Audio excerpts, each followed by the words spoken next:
accueillir Aman pour cette première édition du RRHD. Donc, avant d'inviter les premiers intervenants à table ronde, j'ai préparé un petit discours que je vais lire. Alors, je ne suis pas habituée à lire, mais là, il y a quand même beaucoup de messages forts à faire passer, vu que j'ai un peu l'appréhension de ce nouveau public que je ne connais pas. Je vais le lire, je préfère. Donc, je vais dire deux choses. Dans le monde d'aujourd'hui, il y a les avant-gardistes et les réservistes. Les premiers prennent des risques, sont déraisonnables, repoussent les limites et innovent. Les autres sclérosent notre société, maintiennent un système devenu obsolète pour préserver leur précarité. Nous sommes tombés bien bas dans la déresponsabilisation des actes et le non-courage. Nos entreprises, heureusement toujours très compétitives, n'arrivent plus à mobiliser leurs troupes dans un esprit de conquête. C'est pour ça que vous êtes là tous aujourd'hui. Il y a vraiment un problème de rétention de talent et d'attractivité.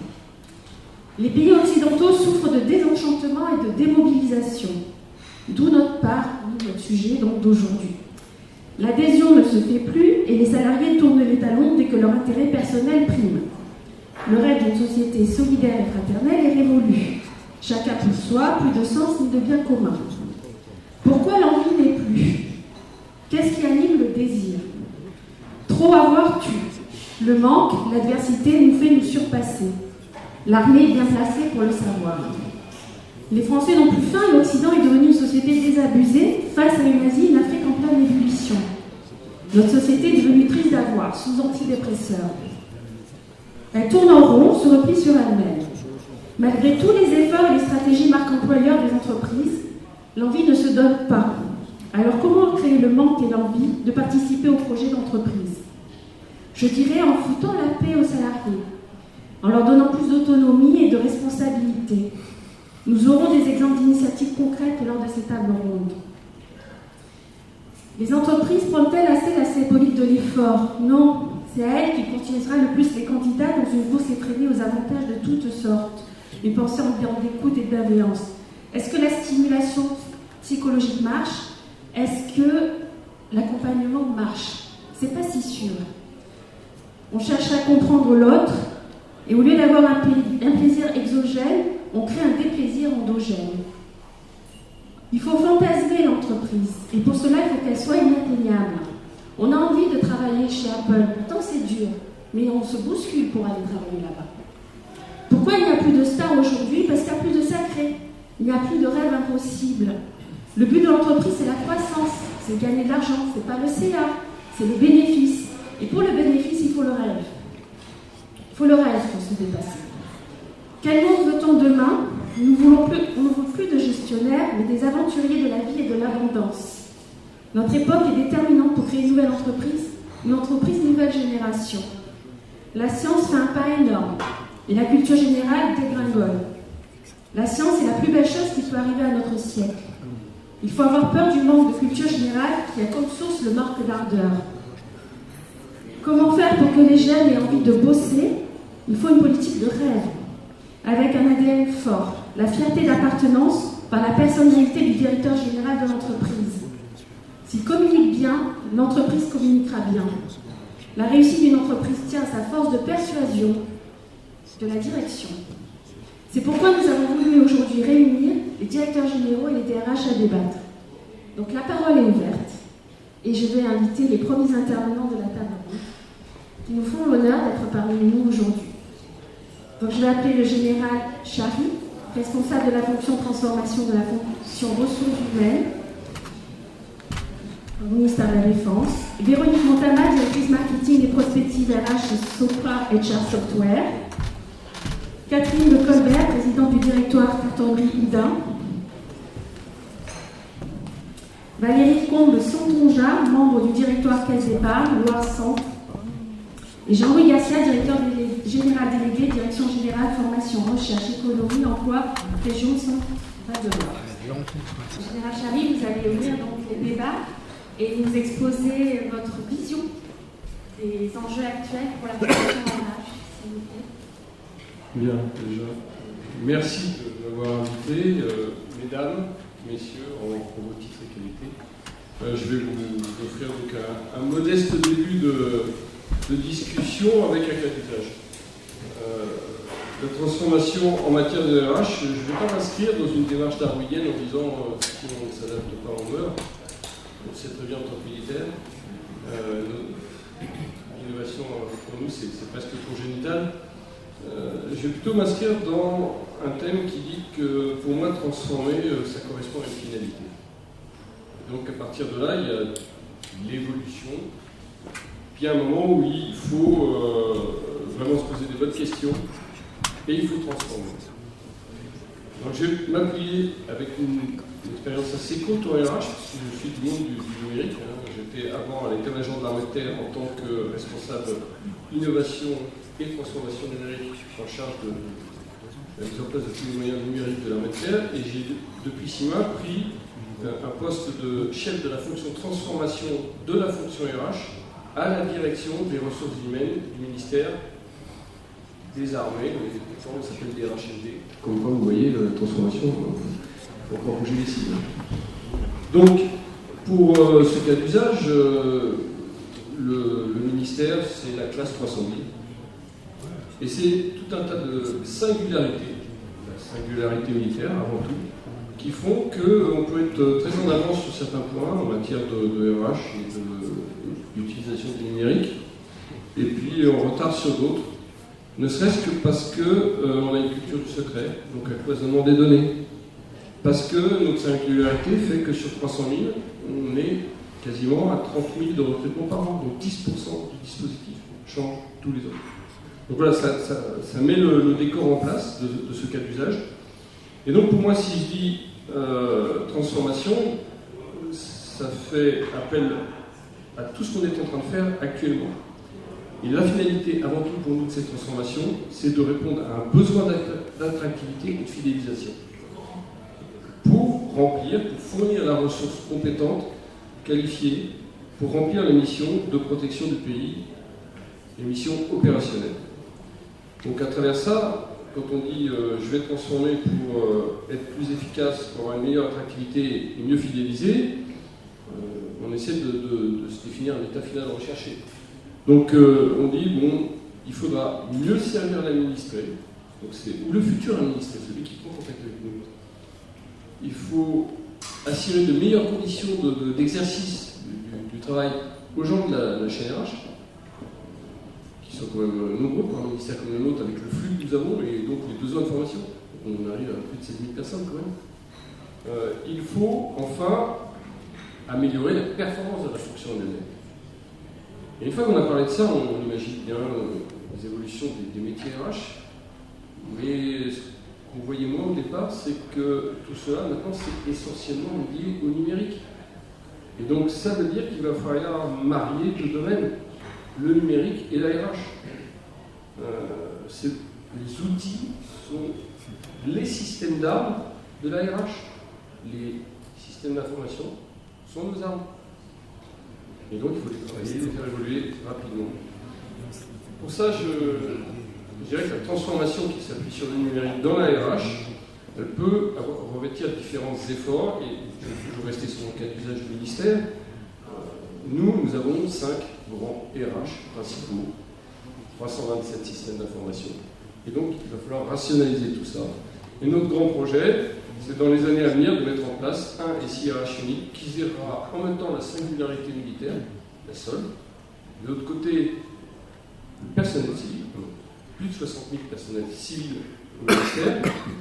Et là, on parle de paix, avec des fonctionnements bien évidemment différents. Donc un énorme enjeu déjà sur l'outil cœur, avec un regard forcément sur les technologies. Est-ce qu'il va intégrer le code no-code, par exemple?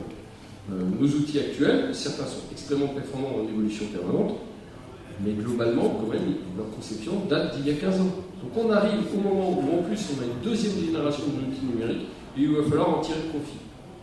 Et il faut regarder le cœur de l'outil, mais pour cela, c'est une démarche longue et à long terme, et il faut aussi gérer le quotidien et avancer et continuer à améliorer la qualité de travail et atteindre les objectifs dont je parlais tout à l'heure. Donc pour cette démarche longue, il a fallu chez nous une volonté, mettre toutes les armées d'accord. On vient quand même au départ finalement dans l'histoire avec 3 ministères différents. Donc il faut faire converger les 5 outils principaux, et 2 catégories de population, personnes civiles, personnes militaires. Il faut analyser tout ça et en même temps profiter pour faire de la simplification, de la revue de processus. On parle beaucoup du trilogue qui va plaire à l'armée de l'air, administrant, administré, employeur. Vous y retrouvez, je pense. Eh bien, ce sigle-là, ce trilogue, il faut le mettre en œuvre. Et c'est pour ça qu'on fait beaucoup, en ce moment, ce qui n'était pas dans notre culture, des études d'impact aussi, avant de lancer tout ça et d'obtenir un futur SIRH. Malgré ça, on identifie qu'il y a quand même des préalables. Et donc, toujours en cas d'usage, chez nous, le préalable, c'est la dématérialisation, par exemple, ou la reprise de données, la convergence des données. Alors, je ne vais pas trop m'étaler sur la reprise de données, compte tenu de spécificités, et je vais plutôt parler de dématérialisation qui, je pense, peut s'entendre pour d'autres grands organismes.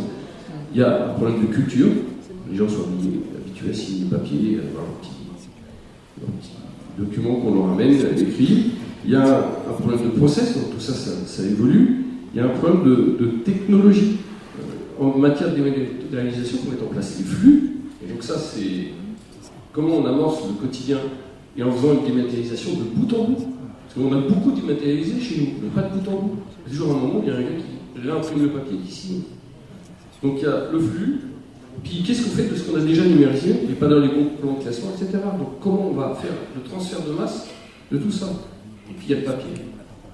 Le ministère, c'est la culture du papier. Je suis allé voir au SHD dernièrement comment ils utilisent un logiciel d'OCR avec une IA derrière pour essayer d'exploiter les papiers manuscrits d'avant. Et ils avaient quand même un plaisir très certain à me montrer les faux de l'affaire Dreyfus, ou les plans de Louvois, les plans d'un certain nombre d'ingénieurs, des documents manuscrits. Donc culture du papier, tout ça, l'évolution culturelle qui est derrière, elle est non négligeable dans la dématérialisation. Et c'est ce que j'appelle un peu les préliminaires d'un lancement d'un grand système, et auquel il faut réfléchir. On n'est pas encore, de nos jours, mais il n'y a pas qu'au ministère, sur un vrai mode de dématérialisation, parce qu'on a toujours des reprises papier à droite ou à gauche, et on stocke le papier, et des fois on oblige les gens à gérer du papier et du numérique. Donc ça fait partie d'un des préliminaires essentiels. Alors derrière, me direz-vous, avant de fixer les grands objectifs qui vont nous amener à un changement de SIRH à l'horizon 2027-28, comment on gère le quotidien et comment on essaye d'exploiter la technologie. Alors là aussi, je vais rester sur une maigre expérience du domaine, puisque je suis en place depuis 6 mois. Je dirais que je vais vous donner 3 exemples étalés dans le temps de nous, en matière de RH, on voit des efforts à faire avec l'arrivée de la deuxième génération des outils numériques. Alors, l'IA, elle innerve bien sûr déjà notre monde, mais ce sera quand même un des outils de cœur de l'exploitation des données et donc de la prospective, de l'aide à la décision. Donc là, il y a un effort conséquent à faire, détection des signaux faibles, traitement des données, traitement de la messagerie. Ça, c'est un certain nombre d'exemples déjà basés sur les données, ce qui veut dire que derrière, on a décloisonné les données et elles sont de qualité. Donc on met en place des démarches de mesure de la qualité des données. Et là, on voit bien que l'ARH, si elle veut faire une prospective de qualité ou une recherche de compétences, on en parlait tout à l'heure de qualité, elle aura besoin de l'IA. Donc il faut se l'approprier, il faut l'expérimenter. Ça peut être aussi des chatbots, l'IA générative. Donc générative, actuellement, on teste, mais il n'y a pas que le ChatGPT, il y a des moteurs français qui sont à tester actuellement. Bloom, par exemple, pour ne citer que celui-là, et qui permettent de faire gagner du temps à toute la fonction RH et qui valorisent en plus les gens qui sont dans ce domaine-là. On parle d'attractivité à ce moment-là.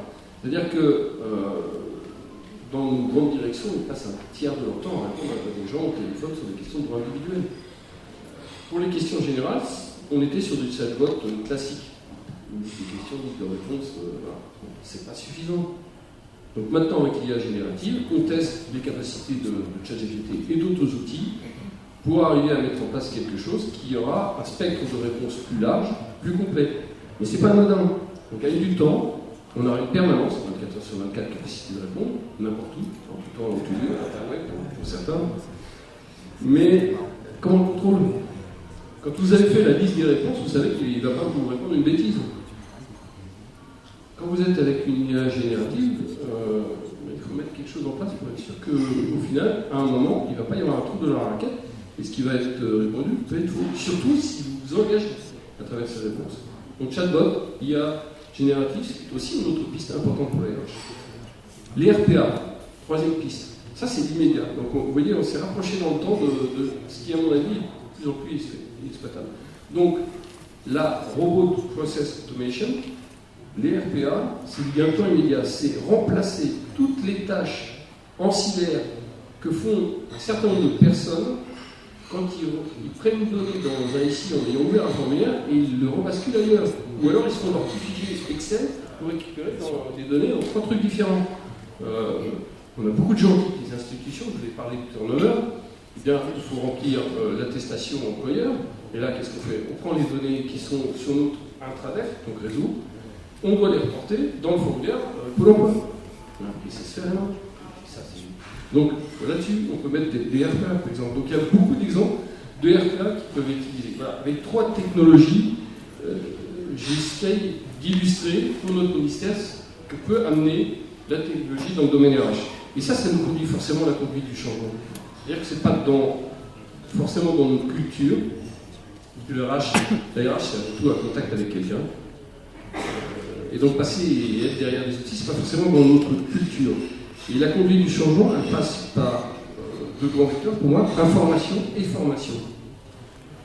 Formation parce que les métiers vont évoluer. Donc il y a des tâches ancillaires qui disparaissent. Donc ces gens-là, soit on est capable de les monter, et l'ascenseur social, on parlait d'escalier social parce qu'il faut aussi faire l'effort de vouloir monter. Il est très fort chez nous. Il faut quand même aider ces gens à pouvoir faire autre chose. Et on sent que si on va pouvoir remplacer les tâches ancillaires, par contre, il y a un besoin d'information des administrés qui est de plus en plus fort. Nos jeunes, une fois qu'on les capte, il faut les garder. Donc il faut les informer, il faut les tenir informés et répondre à leurs besoins. Les gens qui sont chez nous, de la même façon, les délais sans information sont inacceptables. Donc on doit traiter ça. Et à partir de là, ces personnes dont les métiers vont évoluer, ils vont aller vers plus de contacts, une meilleure connaissance des processus de bout en bout, pas uniquement de leur petite partie de processus. Et pour cela, il faut les former. Une information, parce qu'il faut communiquer sur ce qu'on fait, il faut que les chefs, petit à petit, aient les bons mots justes quand ça bouge, quand ça évolue. Une aptitude à mettre les gens dans le bain du numérique. Parce qu'on voit encore beaucoup de monde qui ne sait pas ce que c'est qu'une donnée. Le sens de la donnée, c'est pas forcément inné pour tout le monde. Et pourtant, c'est le cas. Enfin, je vais reprendre un archétype, mais c'est le carburant du XXIe siècle. Donc, ce serait peut-être temps de le maîtriser si on veut avancer, avoir une bonne vision. Enfin, et tout ça, c'est ce qui est derrière, c'est l'évolution des mentalités. Signature électronique, c'est pas inné. Je le constate tous les jours. Surtout si on vous invente une usine à gaz, vous devez sortir votre carte, votre badge, votre machin. Ici, ou avant, vous signez un signataire avec une signature pour 50 personnes, et là, vous répétez la manip pour 50 signatures. Donc, je l'ai vu, c'est pour ça que je le dis. Mais à partir de là, il faut que les outils aient aussi un caractère expérience usagée qui soit bien défini. Donc, cette conduite du changement, elle est primordiale, et elle s'anticipe très longtemps en avance. Dans le cas concret dont je vous parle pour le ministère du SIRH ministériel, on a déjà commencé à travailler la conduite du changement, ne serait-ce que sur les préliminaires, avec des formations, des informations, des études d'impact, où on compare ce que les gens, en matière de simplification, nous ont demandé, leurs problèmes actuels, et on regarde si on veut bien répondre à la question. Pour conclure, je dirais que transformer en RH, ça va être, à mon avis, faire parler deux mondes. Deux mondes de procéduriers. On a d'un côté RH, le domaine c'est humain, juridique, littéraire, dialogue social, mais quand même beaucoup de procédures, surtout la partie juridique. Et de l'autre côté, on a l'informatique. Voilà, c'est 1 égale 0. Non, ça ne marche pas. Et quand vous faites une belle phrase dans votre arrêté ministériel, derrière, quand il faut le traduire dans la somme comment ça va se passer, et bien là, on voit que les gens ne savent pas se parler, parce qu'on met je ne sais pas combien de temps à traduire ça. Donc il y a de la technique complexe. On a des gens qui ont un vocabulaire quand même un peu ésotérique, alors peut-être même des deux côtés d'ailleurs. Il va falloir qu'ils se parlent mieux qu'ils ne le font actuellement, en utilisant les outils de nouvelle génération. Parce que cette complexité des côtés, soit elle génère de la paralysie, et ce qu'on peut voir par endroits, à certains endroits, soit elle génère des synergies. Et donc, nous, on a besoin, au final, de synergies, puisque si on veut être attractif, si on veut garder nos gens, si on veut que ça file bien, il faut qu'on soit agile et souple. Et ce n'est pas avec deux systèmes complexes qui ne sont pas en synergie qu'on y arrivera. Et cette agilité et cette souplesse, au final, elle servira à nos objectifs qui sont de protéger le pays et de protéger la nation. Merci, Général. Donc on voit tout l'intérêt pour la RH d'être bien outillée. Même dans nombre d'industries, on voit qu'on travaille encore sur tableau Excel pour gérer les compétences. Donc il y a déjà un retard alors qu'on arrive déjà à une nouvelle génération d'outils et que le digital n'est plus un sujet parce qu'il s'immisce partout et ça aide aussi à la fonction support à être plus performante et à servir ses clients internes qui sont les salariés ou les militaires. Donc je vais donner maintenant la parole à Véronique Montana qui va nous expliquer où on en est un petit peu de l'évolution des outils et puis de cette deuxième vague de transformation parce qu'on est bel et bien dans une deuxième vague. On voit tous les jours des articles sur le ChatGPT, on voit tous les jours des articles sur les métiers qui disparaissent, comment va-t-on faire, est-ce qu'on a encore besoin de l'homme pour faire certaines fonctions, certaines activités. Donc il y a quand même une anxiogénité ambiante par rapport à tout ça. Donc je vais donner la parole à Véronique. Merci Christelle, bonjour à toutes et à tous. Et écoutez, Général Charlier, on ne se connaissait pas, mais je suis totalement en phase avec tout ce que vous venez de dire et je vais l'éclairer, si vous voulez, avec un regard d'expert en solutions RH, parce que nous, chez Sopra Steria, ça fait plus de 40 ans que l'on construit des solutions pour accompagner les directions des ressources humaines. Donc je vais, si vous voulez, compléter avec cette vision d'expert. Et j'ai aussi, moi, comme mission de faire de la prospective RH, parce que comme tout industriel, on doit avoir une vision sur un temps long, sur les transformations qui se présentent aux fonctions RH, pour pouvoir guider nos plans de R&D, de transformation de nos outils. Et je dois vous dire que dans ces temps qui sont assez changeants et de façon très rapide, c'est assez complexe de faire de la prospective RH aujourd'hui, dans le temps qui court. Et je suis bien gênée de vous dire, d'imaginer comment va évoluer les fonctions RH. En revanche, je peux vous donner quand même des éléments que nous avons observés quand nous intervenons dans tout type d'entreprise, que ce soit du secteur privé, du secteur public, des grandes organisations, des plus petites organisations, des organisations centralisées avec des centres de services partagés ou pas. Et je peux vous donner ce regard sur, aujourd'hui, l'usage des solutions dans les organisations et surtout ce regard sur la première génération, la deuxième génération. C'est un terme que vous avez utilisé, toi qui parles de nouvelle vague. Et effectivement, je pense qu'on est à l'aube d'une grande transformation et on ne voit pas encore toutes les conséquences qu'il va y avoir sur la fonction RH, sur les métiers des gestionnaires, qui vont, me semble-t-il, évoluer énormément. Donc, ce qu'on peut faire, c'est d'abord un point de situation sur le digital aujourd'hui. Il y a eu la transformation digitale, on en parle depuis plus de 10 ans. C'est déjà actif dans beaucoup d'organisations, même si dans l'armée, il y a encore petit papier, peut-être, vous en avez parlé. Quand on a fait notre enquête avec l'usine digitale, chaque année on fait une enquête depuis 6 ans maintenant, on fait un baromètre sur la fonction RH et le digital. Et aujourd'hui, les chiffres qui sont apparus cette année, en janvier 2023, c'est qu'il y a 79% des répondants, donc des grandes entreprises, qui utilisent la dématérialisation pour tout le cycle de la donnée, de l'acquisition de la donnée, son traitement, sa transformation jusqu'à son stockage. Là, vous avez parlé aussi de ce cycle de la donnée. On sait que c'est très intéressant de dématérialiser en ayant la vision du cycle de vie de la donnée. Parce que si on n'a pas cette vision-là, on va dématérialiser une partie et après, à un moment donné de la chaîne, eh bien, vous l'avez cité comme exemple, eh bien, il faut imprimer le papier et le signer pour que la chaîne continue. Donc, cette vision sur les processus, c'est un terme que vous avez utilisé, est très importante. Une fois que vous avez des données à gérer dans un système d'information, raisonnez cycle de la donnée de bout en bout.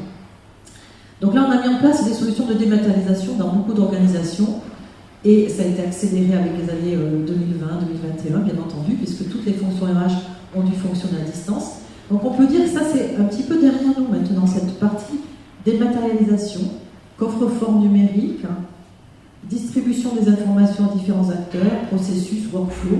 Je pense qu'on est pratiquement à la fin de cette vague-là. Il y a un deuxième sujet qui a été bien mis en place, ce sont les self-services. Puisque la fonction RH, elle a ouvert son système d'information qui était jusqu'à présent réservé aux experts RH. Et ce qu'on a vu ces dernières années, c'est que les systèmes d'information RH se sont ouverts aux collaborateurs avec des premiers services proposés aux collaborateurs. Je pose mon congé, je signale un changement d'évolution maritale, etc. Bon, voilà, tous ces services qui sont proposés aux collaborateurs, aux agents, aux managers aussi, qui ont aussi des processus qui sont dédiés au pilotage d'équipe.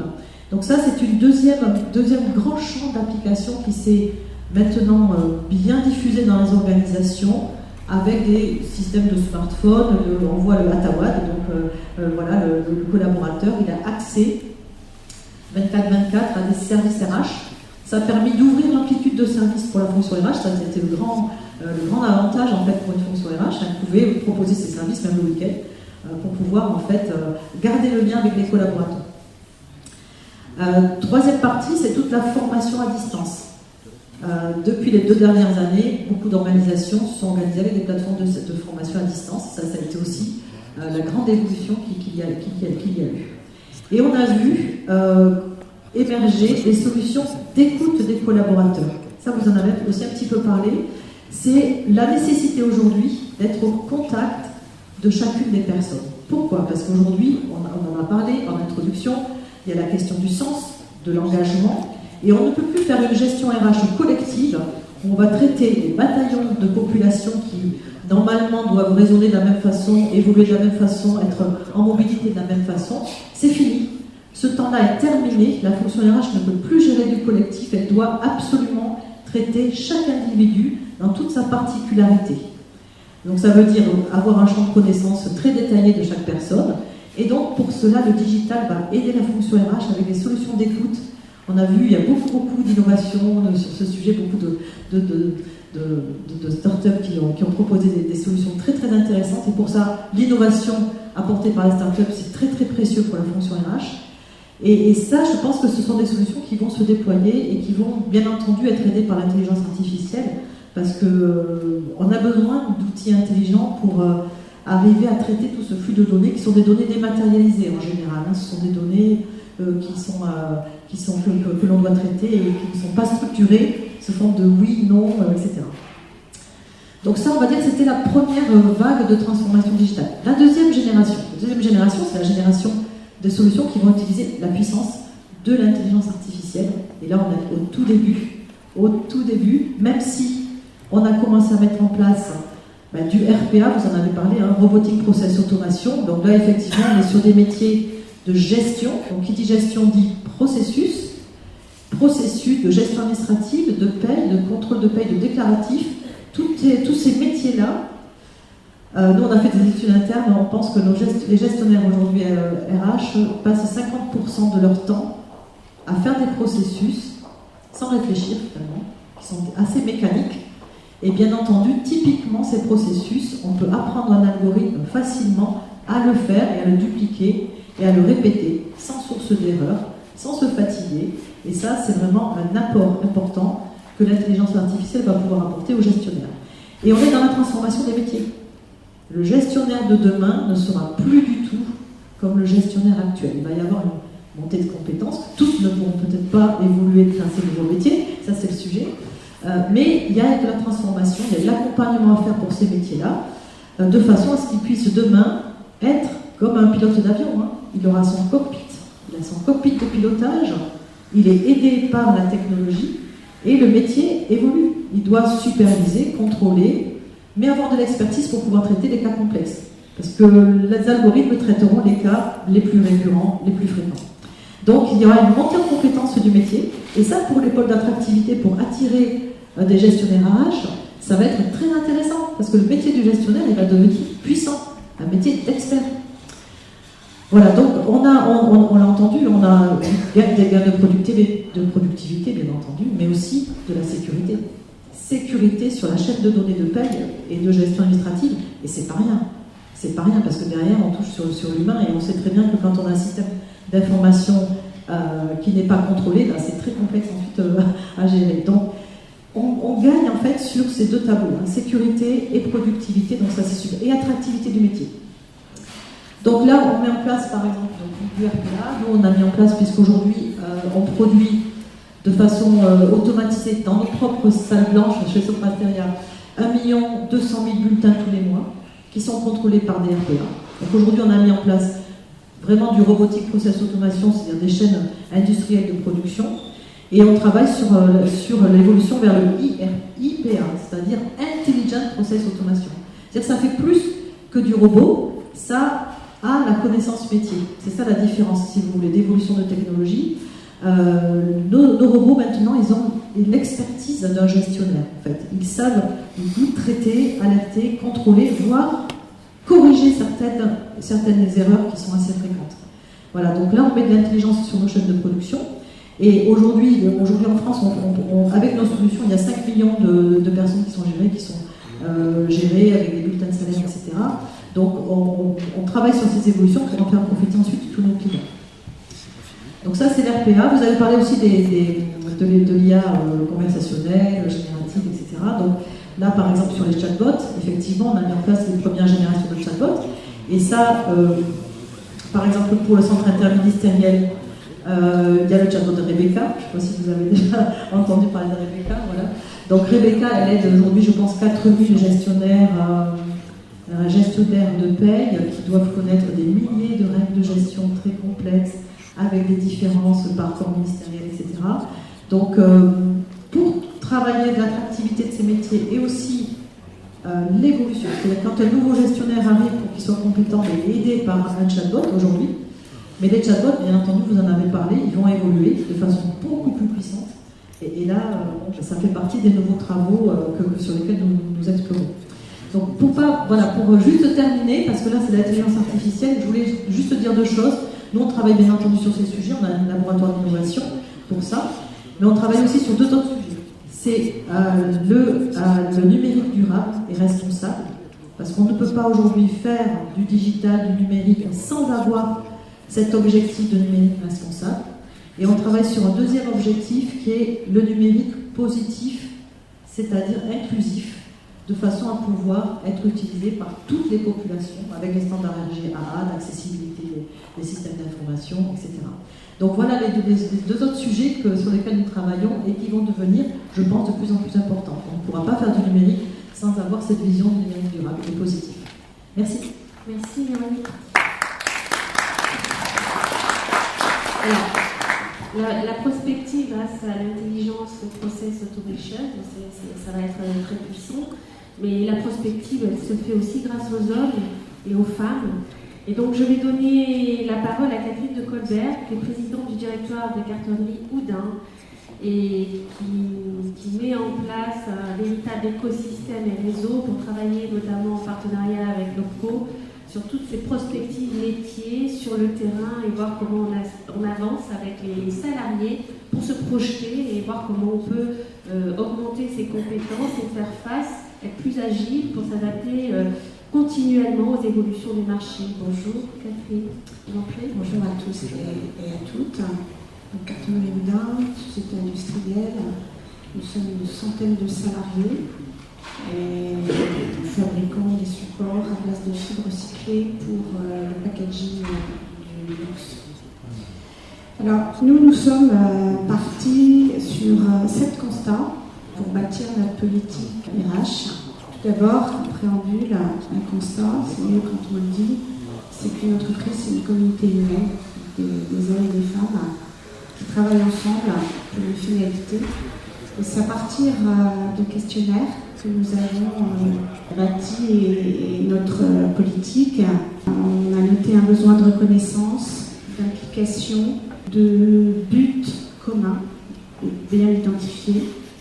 À la fois la volonté pour les collaborateurs de piloter leur vie professionnelle, personnelle, de faire groupe, de pouvoir se projeter, de valoriser une reconnaissance de son travail et l'ancrage territorial. Donc à partir de ça, 3 grandes thématiques sont ressorties. Une thématique à partir des compétences et de l'évolution des compétences pour continuer à développer notre stratégie dans le futur. C'est là où nous avons travaillé avec notre groupe, qui parallèlement, il y a eu tout un travail au sein de notre filière pour identifier les nouveaux métiers, les nouvelles compétences. Et nous avons servi de base d'innovation, parce que nous étions les premiers à bénéficier de cette démarche. Très intéressant. C'est plus qu'une GPEC, hein, c'est assez différent. Et ce qu'il en ressort, eh bien, ça crée une ouverture, ça amoindrit les peurs qui peuvent se créer parce qu'on arrive à se projeter. Et ça, c'est vraiment intéressant de parler avec un langage simple. Je pense que ce qui est important aussi dans les RH, c'est arriver à ne pas parler scientifique, si je peux m'exprimer ainsi, mais à mettre sur des principes, des mots très simples qui seront compris par tous. C'est ce qu'on a essayé de faire dans cette démarche. Vous êtes les premiers à qui nous en parlons, parce qu'on a invité également dans d'autres cadres pour parler de cette démarche, de cette innovation, de cette recherche qu'on a faite, et qui est pas tout à fait aboutie, mais pratiquement. Ce qui nous arme plus pour mettre en place soit un plan de développement de compétences pour un programme de mobilité interne, ou soit qui nous permet de mieux cadrer les compétences que nous devons aller chercher à l'extérieur. Ensuite, ça nous permet aussi, en deuxième thématique, c'est de contribuer à apporter une vision claire de ce que nous pensons faire pour l'avenir de l'entreprise.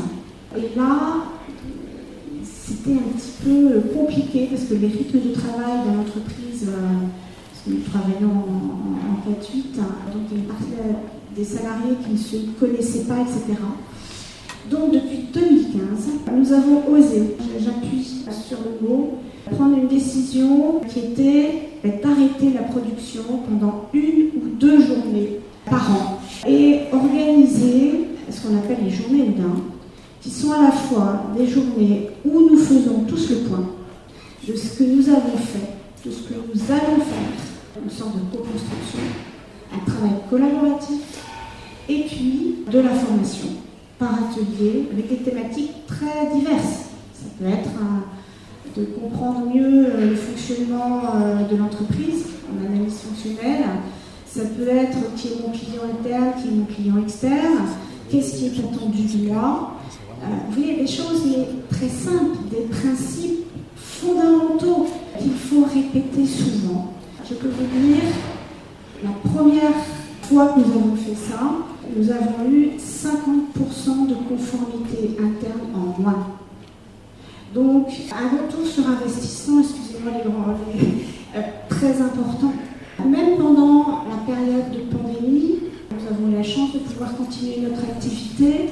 J'ai adapté cette réunion annuelle, plus courte, dans des conditions différentes, mais elle a eu lieu parce que c'est quelque chose de fondateur dans l'entreprise. Ça permet d'harmoniser les vies, ça permet une cohérence d'équipe, ça libère de l'énergie et les talents.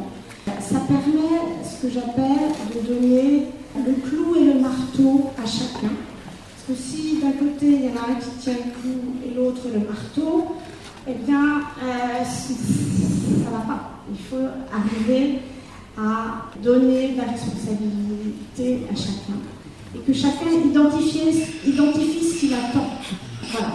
C'est un retour très très positif et ça prend vraiment chaque année un professionnalisme dans l'organisation de ces journées qui sont en interne, mais je fais aussi appel à des intervenants extérieurs pour nous parler de thématiques tout à fait diverses et variées, pour s'enrichir les uns les autres, pour s'acculturer à des nouvelles technologies, pour voilà. Ça, vous êtes dans des logiques d'entreprise apprenante. Exactement, dans les logiques d'entreprise apprenante.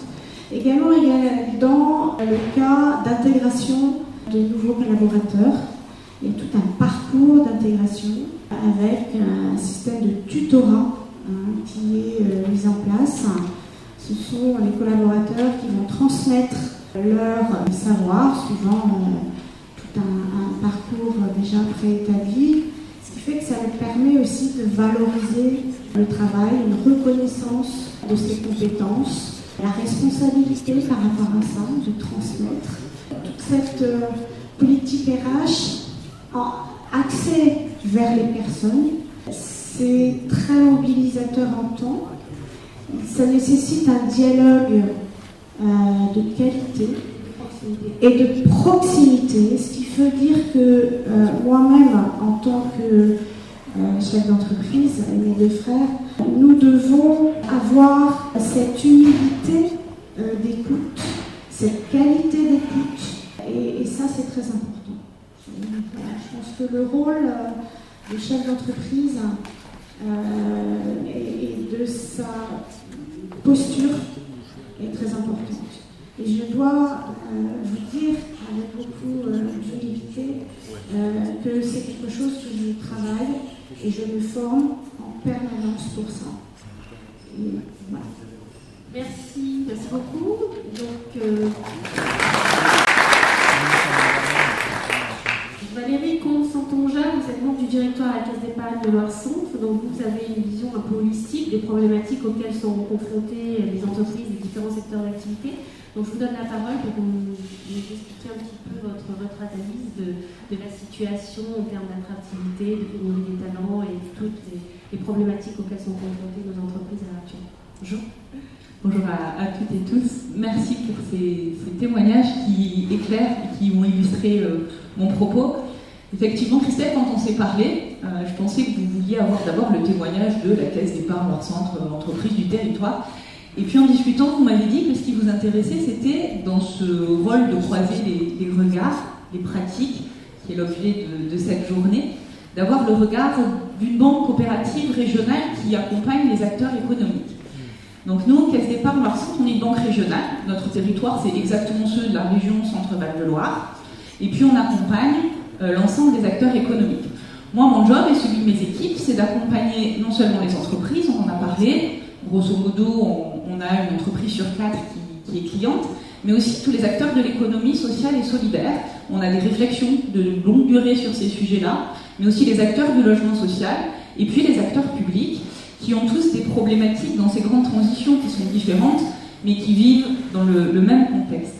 Donc l'objet de ce témoignage, c'est de se dire comment nous, moi j'ai mes fonctions au sein du directoire, c'est vraiment d'accompagner les entreprises et les acteurs économiques que je viens de mentionner. J'ai une centaine de collaborateurs, et quand on est banquier, un de mes clients me disait récemment, on est un peu comme un médecin de famille, c'est-à-dire que les clients qu'on rencontre, les acteurs publics et privés, partagent avec nous leurs projets, leur stratégie, ce qui va bien, ce qui ne va pas, leurs problématiques, et ça nous donne, dans le contexte actuel, un regard un peu privilégié sur cet écosystème régional de ce qui se passe. Donc qu'est-ce qu'ils nous disent, qu'est-ce qu'on observe, et qu'est-ce qu'on peut mettre en lumière face aux grands chiffres, à tout ce qu'on lit dans la presse, grâce à ces témoignages du quotidien, comme ceux qu'on vient d'entendre, des femmes et des hommes qui font le territoire, qui font nos écosystèmes économiques. Alors d'abord, sur le contexte, je ne vais pas y revenir longuement, mais ils nous le disent tous et vous le savez tous, on a l'impression que depuis 3-4 ans, rien ne nous a été épargné. Je ne vais pas m'y appesantir longtemps, mais c'est important parce que mon discours, contrairement à cette introduction, va être un discours très positif.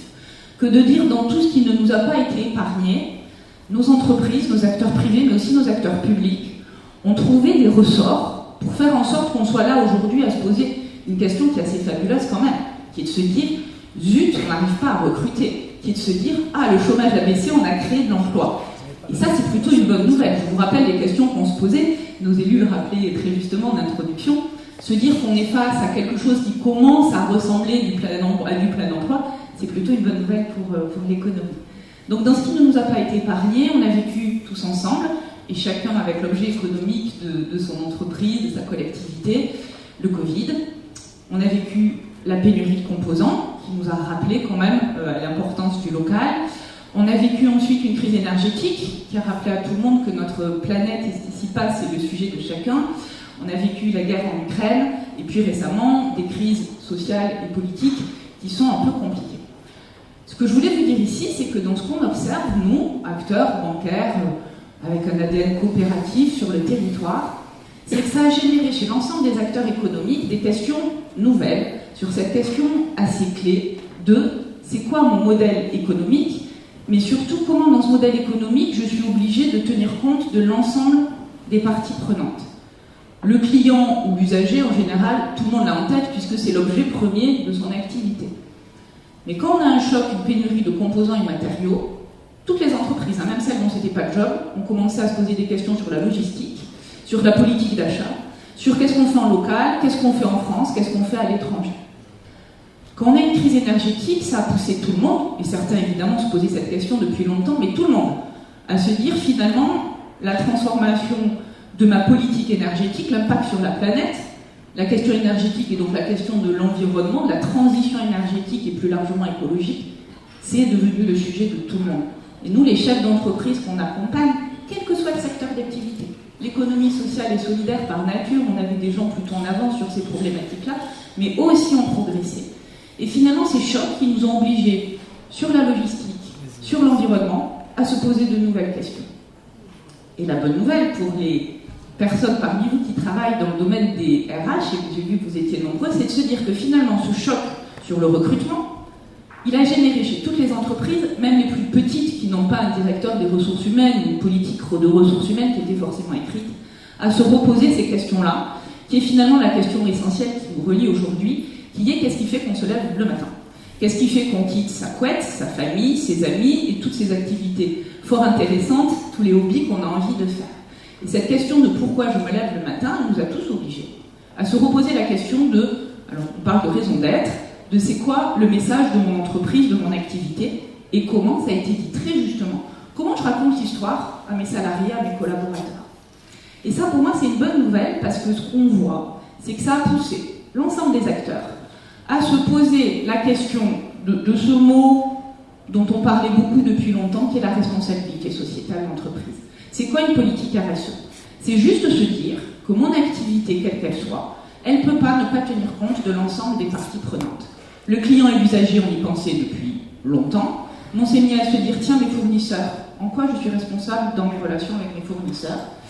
Et puis ça nous a poussé à nous dire que, eh ben oui, le collaborateur est aussi une partie prenante et qu'il y a une histoire à lui raconter, que si on a envie qu'il se lève ce matin, il faut pouvoir exposer cette raison d'être. Et enfin, ça nous a tous poussé à nous dire dans quel territoire je vis. Et qu'est-ce que je génère sur mon territoire en externalité ?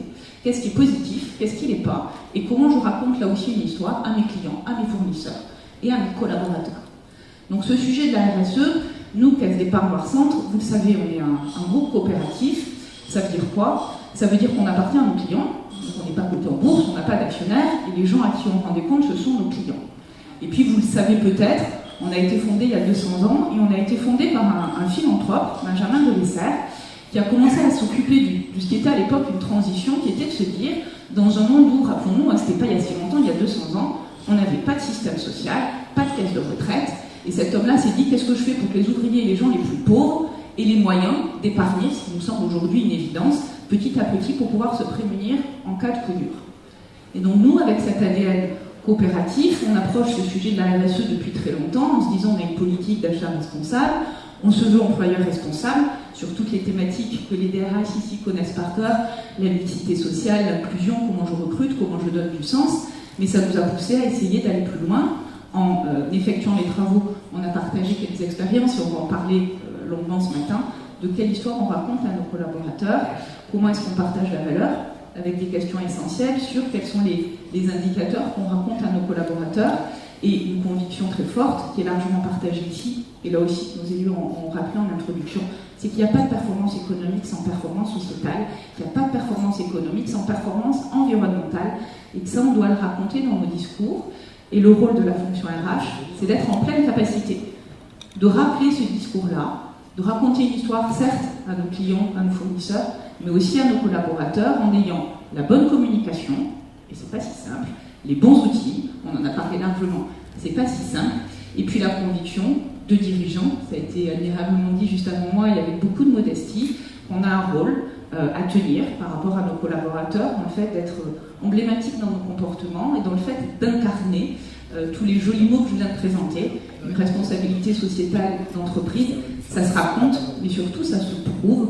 Et nous, on a essayé de se livrer à un exercice que vous avez peut-être vu dans la presse, à la radio, ou par ce petit film publicitaire où on voit une maman qui amène sa fille à l'école et puis qui dit assez fière d'elle, tu vois l'éolienne là, c'est moi qui l'ai financée, tu vois l'hôpital là, c'est moi qui l'ai financé, et puis en arrivant il y a sa petite fille, et puis ton école aussi, c'est moi qui l'ai financée. Ce discours-là, c'est celui de nos clients sociétaires, c'est celui de notre responsabilité. Moi personnellement, c'est ce qui fait que je me lève le matin, et c'est ce que je raconte à mes collaborateurs pour leur expliquer à quel point je tiens à ce qu'ils restent et au nouveau à ce qu'ils nous rejoignent, c'est de se dire comment dans mon métier, donc c'est de la façon dont je le vis en tant que banquière, mais vous avez tous une histoire à dire comment et pourquoi vous vivez votre métier, qu'est-ce qui fait qu'on a envie de venir et qu'est-ce qui fait qu'on a une histoire à raconter sur la façon dont on est utile à notre entreprise et plus largement à la société. Merci beaucoup. Donc du sens, un ADN fort. On a vu aussi qu'après la crise pandémique, beaucoup de personnes ne voulaient pas retourner au travail parce que ça manquait de sens, parce qu'elles voulaient plus d'équilibre entre vie privée et vie publique, vie professionnelle. Et donc vraiment se dire, est-ce que le métier que j'exerce a une utilité, quel est le sens de ma vie, et donc incarner une vision pour une entreprise qui est primordiale de nos jours, mais pas que, il y a les modes organisationnels aussi qui doivent évoluer. Donc je vais donner la parole à Jean-Claude Garcia, qui est directeur général délégué, la Direction générale formation, recherche, économie, emploi à la région Centre-Val de Loire, qui va nous apporter un peu son analyse d'une stratégie de développement économique et de développement des compétences et comment il faut une nouvelle approche organisationnelle de la part des employeurs en mettant en place une GPEC agile, de proximité, territoriale et en réseau, en écosystème, si j'ai bien compris. Merci d'être là. Merci, bonjour à toutes et tous. J'ai essayé de ne pas paraphraser ce que vous venez de dire, parce que je crois qu'on partage beaucoup de valeurs communes entre la Caisse d'Épargne Loire-Centre et la région Centre-Val de Loire. Et c'est vrai que nos élus viennent de se livrer un travail important. Quand ils renouvellent leur mandature, ils doivent préparer une stratégie de développement économique. Il y a un jargon, un SRD2I, mais je vous passe l'acronyme. Catherine Gay a beaucoup travaillé, Charles Fournier également. Et cette préparation, elle se fait par beaucoup d'ateliers de terrain, beaucoup d'écoute auprès de l'ensemble des parties prenantes. Parce que je pense que c'est important d'écouter toutes nos parties prenantes pour voir comment on construit cette stratégie. Et il y a peut-être 20 ans, dans ces stratégies développées en économie, on aurait parlé beaucoup d'innovation, on aurait parlé beaucoup d'international, on aurait parlé beaucoup de zones d'activité. Mais dans ce qui ressort, et ce que les élus ont mis en avant comme valeur transversale du schéma, la première, et c'est vrai que c'est très fort quand on rencontre l'ensemble des acteurs socio-économiques, c'est celle de l'emploi, des compétences. Et là, il y a une réponse à apporter, une réponse collective, et j'y reviendrai parce que pour moi, elle passe aussi beaucoup par le territoire, par la proximité. C'est quelque chose qui nous est cher. La nécessaire réduction de l'empreinte écologique. On ne peut pas l'imaginer construire le développement économique sans la prendre en compte. Et tout ça, ça nous a amené avec une valeur qu'on partage vraiment, qui est la RSE. Je pense qu'elle doit être un principe sur la mise en place de nos actions, de faire en sorte que l'ensemble des parties prenantes soient associés dans la mise en œuvre de nos politiques.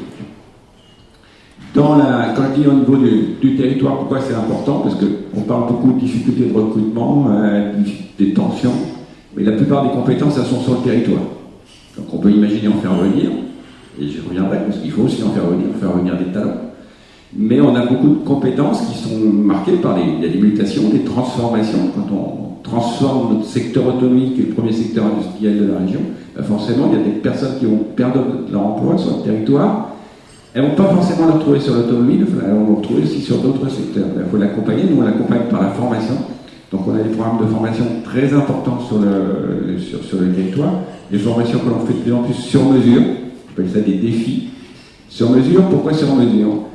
Parce que c'est important d'associer les entreprises au recrutement, je dirais à des paroles qui va crédibiliser qu'il y a un emploi derrière, et quel type d'emploi, dans quel environnement je vais travailler, donner envie, et ça passe par de la rencontre. Il faut des outils digitaux pour accompagner, mais à un moment donné, il faut aussi de la rencontre entre les personnes, donner envie de venir travailler, parce que la représentation des métiers, on était dans un métier, de passer dans un autre, je suis dans l'autonomie, je vais travailler dans la cartonnerie, je je ne sais pas forcément ce que c'est comme métier. Et finalement, il y a peut-être plein de compétences, d'habiletés que je peux disposer. Nous, d'ailleurs, un gros travail chez nous de travail sur la validation des acquis et des compétences. C'est important aussi de donner à voir à chaque année salarié quelles compétences il peut avoir, vers quel métier il peut aller. Au sein de l'entreprise, au sein d'un territoire, je pense que c'est important, parce que l'entreprise évolue même dans ses métiers. Et puis on voit la nécessité d'accompagner les dirigeants de petites entreprises. D'où l'idée, et on a des démarches inspirantes, et en Touraine il y en a, je pense à la CCI avec son académie RH, d'avoir des formats collectifs aussi entre dirigeants, d'échanger entre pairs sur des bonnes pratiques. On a beaucoup de bonnes pratiques sur les territoires. Et moi je le vois à travers, on a parlé des gestions prévisionnelles d'emploi des compétences territoriales. On a 15 territoires qui sont groupés. En Touraine, on a le choix et puis on a le Grand Est Touraine. Il y a beaucoup d'initiatives, il y a beaucoup de bonnes pratiques dans les entreprises. Catherine Houdin en a cité. Moi je trouve que donc c'est important de l'entendre, que des pairs l'entendent, qu'on échange sur des bonnes pratiques sur ce volet-là. Il y a des pratiques sur l'attractivité des métiers, qu'est-ce que je mets en place, mais qu'est-ce que je mets en place aussi pour donner du sens au niveau de mon entreprise. Il y a le travail de la marque employeur. Je crois que les salariés des uns des autres sont quand même les premiers ambassadeurs sur le territoire pour venir. Et moi je le vois dans mon observation. Il y a des endroits, des entreprises, j'ai du mal à recruter, mais dans celle d'à côté, il n'y a pas de mal. Donc il y a quand même des questions qui sont posées. Alors des fois c'est l'image du secteur. Je vois là, j'ai un exemple dans l'Est du Loiret. On vient d'installer avec notre agence de développement une entreprise dans les cosmétiques. On nous dit dans l'Est du Loiret, compliqué. Elle vient de recevoir 300 CV. Celle d'à côté, avec qui on a mis, qui est dans l'agroalimentaire, elle a mal fou à recruter. On a mis une formation en place, pour elle, pour d'autres, ça ne se transforme pas complètement. Donc ça doit interroger sans doute des pratiques, de l'image. Et là, je pense qu'il faut qu'au niveau des dirigeants eux-mêmes, il y a ces interrogations-là. Donc c'est une invitation je pense, à partager, à travail de collectif. Et là, on est revenu aussi avec Smart Base RH. Et c'est important, je pense, aussi de capitaliser toutes ces pratiques, de les diffuser. Et je pense qu'aujourd'hui, on participe à travers les ateliers à cette dynamique. Et ça nous paraît particulièrement important sur les territoires pour avoir ces bonnes pratiques. Après, j'ai évoqué des pratiques différentes. Je vais en citer parce que ça interroge aussi les organisations. Vous l'avez interrogé sur vos propres organisations. Il y a un emploi que tout le monde réclame, d'ailleurs, quels que soient les secteurs d'activité. Et je suis directeur territorial de Pôle emploi, c'est tout de la maintenance. Maintenance, tout le monde se cherche, essaye de se piquer les trucs. J'étais là dans un bassin d'emploi, c'était dans le Loiret. Tout le monde se plaignait, enfin, sa spécialité c'était la maintenance. Comment il fait finalement pour avoir des salariés qui font la maintenance? Moi j'ai trouvé un truc depuis longtemps, alors c'était bien avant Covid, ça fait 6 ans qu'il pratique ça, moi je fais la semaine de 4 jours. J'ai capté toutes mes salariés en maintenance, ils font sur 4 jours, et je les ai captés comme ça, donc il en a évidemment piqué un peu partout, mais il a modifié l'organisation. Alors après, s'il y a son concurrent qui vient à côté qui fait la même chose, il aura peut-être du mal, mais... Il faut se moderniser. Mais il faut se moderniser, il faut inventer, il faut écouter, il faut avoir un peu le besoin, qu'est-ce que je vais apporter en plus? Ces salaires, ils étaient comparables aux autres, c'était pas le salaire. C'était un plus sur l'organisation entre temps de vie, temps professionnel. Un autre point, parce qu'on a besoin aussi de faire venir des compétences sur notre territoire, c'est assez important. Là, on avait mené une étude avec l'APEC, parce que beaucoup de dirigeants, et en Centre-Val-de-Loire, on est plutôt des dirigeants modestes, disant on a du mal à tirer, c'est notre région. Et finalement, quand on allait interroger beaucoup de cadres en région parisienne, il y a plutôt une bonne image de la région au départ. Par contre, ce qui compte, et dans l'offre d'emploi on le voit, c'est pas seulement de parler de l'entreprise, c'est de parler du territoire, parce que c'est important. On vient vivre dans un territoire et de parler des différentes filières du territoire, parce que son conjoint, sa conjointe, ils vont aussi travailler sur ce territoire. Les enfants vont aussi peut-être demain y travailler. Donc quand on vient pas pour soi, on vient aussi, on amène une famille, et c'est important. Et on le voit, moi je le vois une fois en échangeant sur des offres d'emploi, on le voit, quand il n'y a que l'offre d'emploi, ça ne suffit pas. Aujourd'hui, il faut pouvoir communiquer plus largement. Donc c'est penser aussi dans son territoire, comment je travaille sur mon territoire collectif, comment je présente ce territoire, ces filières. Donc ça nécessite aussi une bonne connaissance de ce qui se fait ailleurs, c'est pas toujours évident. Quand on est dirigeant d'entreprise, on connaît bien son secteur, on connaît bien ce que l'on fait, mais c'est aussi de s'ouvrir. Et dans les GPECT, justement, on retrouve ces dynamiques avec les élus du territoire, avec d'autres acteurs socio-économiques, parce que je crois que toutes les parties prenantes sont intéressantes d'associer. Voilà ce que je voulais dire. Le télétravail va accélérer aussi toutes les mobilités. Oui, ça y participe. Ça y participe, et là, on a une belle carte à jouer sur notre territoire. Merci beaucoup. On voit que certains travaillent sur la proximité, sur le terrain, d'autres sont plus orientés outils digitaux, performance, signaux faibles.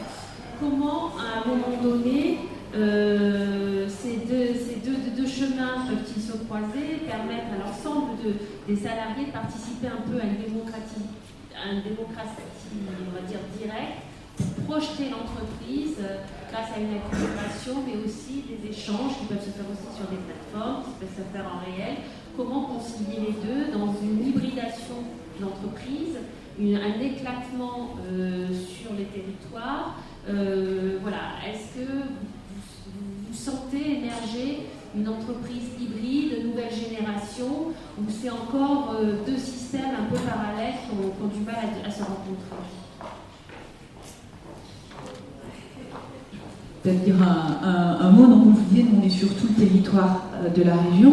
On a un peu moins de 200 agences, des centres d'affaires, donc on est sur un lieu très, très épars. Vous doutez que le collaborateur de Chartres ne rencontre pas tous les 3 matins celui de Châteauroux. Néanmoins, on se rend compte que cette hybridation, pour les grandes entreprises comme la nôtre, elle fonctionne avec une partie liée au digital. Vous avez tous utilisé maintenant les visio, les emails et les points de rencontre digital.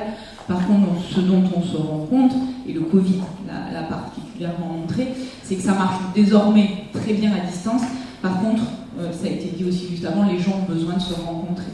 Donc à nous, entreprises, de créer aussi, quand on a des problématiques de lieux éloignés, de nombre de collaborateurs, de créer ces moments de rencontre à l'échelle d'une équipe, à l'échelle d'une direction ou à l'échelle de l'entreprise en fonction de nos préoccupations, pour pouvoir favoriser un échange humain qui en digital se passe un petit peu moins. C'est une vraie question pour les nouveaux entrants. On est en train de parler de recrutement. On a tous un taux de turnover qui fait qu'on accueille de plus en plus de nouveaux collaborateurs. Et très honnêtement, quand on a un nouveau collaborateur à travers une caméra, c'est assez difficile d'aller se présenter sur des questions plus personnelles. Tu habites où? On t'a évoqué, ton conjoint, est-ce qu'il a trouvé du travail près d'ici? Qu'est-ce qu'il fait? Ce sont des échanges qu'on retrouve en grande proximité. Donc oui, pour moi, c'est à l'heure. C'est-à-dire qu'on a bien le rôle du digital, de tout ce qui peut se faire à distance, le rôle du présentiel. Par contre, la grande difficulté, c'est de se dire comment est-ce qu'on manie ces deux axes-là pour créer les bons temps, les bons moments de rencontre dans des bonnes conditions pour l'ensemble des salariés. Oui, Véronique. Juste un exemple sur ce que l'on fait nous dans notre entreprise. En fait, on a des ingénieurs informatiques qui travaillent sur plusieurs pays, sur plusieurs sites en France. Il y en a notamment à Tours, il y a 300 personnes ici. Et donc on fait des projets avec des personnes qui sont basées sur différentes géographies. Donc ça, on arrive à le faire parce qu'il y a le digital qui nous aide, bien entendu. Mais ce qu'on fait de façon certaine, c'est un petit peu ce que vous faites dans votre entreprise. C'est 2 moments par an de rencontres, de grandes fêtes. Parce que nous, on a beaucoup de jeunes aussi. Donc on partage la stratégie, on partage les roadmaps, on partage des retours d'expérience. Et on fait 2 journées par an, une en début d'année pour lancer l'année et une en milieu d'année pour faire un petit peu un bilan d'année, où là c'est 1000 personnes qui se réunissent. Et on fait ça sur 3 pays, en Tunisie, en Espagne et en France, pour avoir 3 pôles de rencontres. Et ensuite, pour partager la vision, la stratégie, donc on a mené un projet en ce moment d'intelligence collective. On a lancé un concours d'innovation ouvert à tous les salariés de tous les pays pour justement les faire travailler sur l'intelligence artificielle et les ressources humaines et sur l'impact sur nos solutions et sur nos clients. Et là, on a été vraiment surpris parce qu'on a un nombre de projets candidats incroyables et on va, si on refait un VRHD à Tours l'année prochaine, je pense que je pourrais vous donner déjà des premières visions de ces POC parce qu'après on investit sur les projets, et les projets qui vont être validés, ils vont rentrer dans les roadmaps. Voilà, donc c'est un petit peu des exemples concrets pour à la fois attirer, fidéliser et animer un collectif distant. Oui. Je dirais qu'il faut bien, en matière de communication RH, donner à chaque niveau sa subsidiarité. C'est-à-dire que vous avez un chef qui donne le cap, et lui il doit communiquer, il parle, il utilise tous les moyens à distance, médias, etc. Et on a une énorme puissance maintenant avec les moyens modernes. Et puis, au fur et à mesure que vous descendez, vous avez l'entité, le corps. Il faut l'esprit de corps. Et c'est l'esprit de corps, c'est ce qui permet de faire tourner la boutique localement. Donc là, c'est vraiment un contact direct. On parle aux gens, les yeux dans les yeux. On dit, toi, tu veux venir avec moi, on va risquer notre vie là-bas, et on le fait pour ça. Et donc, cette subsidiarité, cette capacité à pouvoir ensuite démultiplier le message, elle passe par cette capacité de communication du niveau qui connaît ses relais, qui s'adresse à ses relais, et la capacité d'interprétation de ces relais pour ensuite encore repasser le message vers le bas et avoir le vrai contact. Il faut bien sûr leur donner les moyens. Merci. Catherine Audin, vous avez mis en place des logiques d'entreprise d'organisation apprenante donc sur le terrain. Est-ce que vous outillez aussi vos salariés, parce que vos journées c'est 2 par an, pour garder la continuité, pour continuer à tisser le lien? Est-ce que vous avez des solutions de plateforme aussi pour maintenir cet échange dans une acculturation au digital qui permet de renforcer tout ça, de renforcer ces liens? Oui, il y a des points trimestriels, soit en direct, ou soit il y a une petite plateforme interne avec des remontées de questions ou de demandes, où en sommes-nous, parce qu'on trouve que ça va pas assez vite. Et ça, il faut savoir l'écouter. Et c'est des constructions en fait au jour le jour. Le développement des usages. Exactement. Voilà. Et alors, par contre, nous qui sommes dans l'industrie, on a une ligne de production qui fait 180 mètres de long. Parfois, la machine ne fonctionne pas comme on veut. Ça fait partie des aléas, je dirais, industriels. Et souvent, je rappelle, attention, c'est nous, personnes, qui pilotons la machine, c'est à l'inverse. L'évolution technologique fait peur parce qu'elle n'est pas forcément directrice. Et là, nous avons un rôle pour essayer de faire de la pédagogie, d'expliquer ce que ça peut apporter. Ça ne va pas remplacer la personne. Voilà. Ça va aider, exactement. Jean-Louis Garcia, au niveau de la région, est-ce que vous aussi, vous êtes outillés pour favoriser la coopération entre les différents acteurs, entre les entreprises, et pour mettre en place une GPEC agile et territoriale? Ou est-ce que ça serait une bonne idée?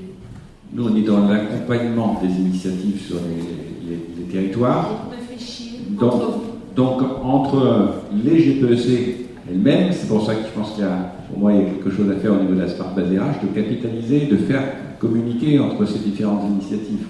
Aujourd'hui, il n'y a pas. Donc, il y a une marge de progrès pour dépasser la première maille territoriale, puisque finalement, il faut renforcer l'ensemble des initiatives. Il faut travailler à s'ouvrir et travailler en écosystème de nos jours, on n'a plus de choix. Ça me paraît un point important, en tout cas, on gagne du temps. Écoutez, merci beaucoup. Merci pour tous ces témoignages qui étaient fort enrichissants. Je vous invite à rester parmi nous pour les autres tables jaunes.